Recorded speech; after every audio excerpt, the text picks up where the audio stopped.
আজকে কি খাচ্ছি দেখো, লাউ আর এই চামচের 1 চামচ মুসুর ডাল আর মুগ ডাল দিয়ে সেদ্ধ করেছি, পুরোটাই তেল ছাড়া। এটা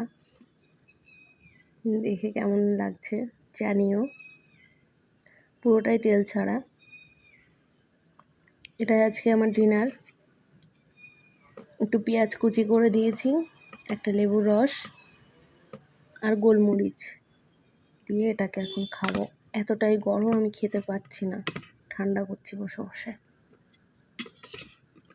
তো আমার মতো কে কে খাও জানিও।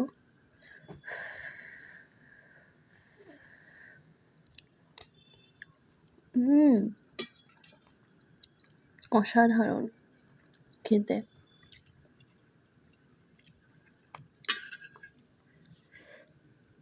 তো চলো আমি খেয়ে নিই।